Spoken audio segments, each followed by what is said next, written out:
இருக்கும். ஈன்ற பொழுதில் பெருவக்கும் தன் மகனை சான்றோரென கேட்ட தாய் என்னும் குரலில் இருந்து தன் தாயை பெருமைப்படுத்தி விட்டிருக்கும் மாற்றம் சான்றோருக்கும் மற்றும் அனைத்து நல் உள்ளங்களுக்கும் என் பணிவான காலை வணக்கங்கள்.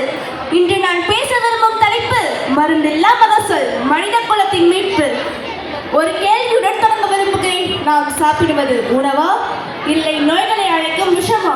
இந்த கேள்விக்கான பதில்தான் இன்று உலகம் தேடிக்கொண்டிருக்கும் மருந்தில்லா மகசூல். அதிக விளைச்சல் என்ற பேராசையில் ரசாயன உரங்களும் பூச்சிக்கொல்லிகளும் மண்ணில் கலக்கப்பட்டன. இதன் விளைவாக மண் தனது உயிரை இழந்தது, நீர் மாசடைந்தது, மனித உடல் நோய்களின் குடியிருப்பாக மாறியது. மண்ணை கொன்றோம், மனிதனை இழந்தோம். ரசாயனமில்லா விஷமில்லா இயற்கையோடு இணைந்த ஒரு விவசாயம் தான் இது. இந்த நிலையில் நமக்கு ஒளியாக இருப்பதுதான் மருந்தில்லா மகசூல். ஜீவாமிர்தம், மாட்டு சாணம், கோமியம் போன்ற இயற்கை உரங்கள் மண்ணின் உயிர்ச்சத்தை மீட்டெடுக்கின்றன. மண் உயிரோடு இருந்தால் மனிதன் நோய் இல்லாமல் இருப்பான். இதெல்லாம் விவசாயிகளின் பொறுப்பு மட்டுமல்ல, நுகர்வோராகிய நம்முடைய பொறுப்பும் ஆகும்.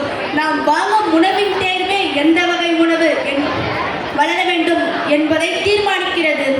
நாம் விஷமில்லா உணவை தேர்வு செய்தால் விவசாயி இயற்கை விவசாயத்தை தேர்வு செய்வான். மருந்தில்லா மகசூல் தரும் உணவு உடலுக்கு அமிர்தம், குழந்தைகளுக்கு ஆரோக்கியம், இளைஞர்களுக்கு சக்தி, முதியவர்களுக்கு நீண்ட ஆயுள்.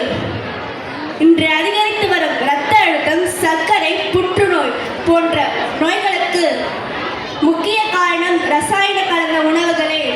மருந்தில்லா மகசூல் நோய்களுக்கு எதிரான இயற்கை தடுப்பூசி. இந்த விவசாயம் விவசாயிகளின் வாழ்க்கையையும் மாற்றுகிறது. அதிக செலவில்லா விவசாயம், கடன் சுமையில்லா வாழ்க்கை, மன நிம்மதி நிறைந்த வாழ்வு. விவசாயி சிரித்தால் தேசம் சிரிக்கும், விவசாயி வீழ்ந்தால் தேசம் வீழும். முடிவாக சொல்ல விரும்புவது ஒன்றே, மருந்தில்லா மகசூல் என்பது ஒரு பயிர் மட்டுமல்ல, அது ஒரு பொறுப்பு, ஒரு புரட்சி, ஒரு தலைமுறையின் கடமை. விஷமில்லா உணவு, நோயில்லா வாழ்க்கை, மருந்தில்லா மகசூல். இதுவே என் குரல், இதுவே என் கனவு. இத்துடன் என் உரையை நிறைவு செய்கிறேன். நன்றி.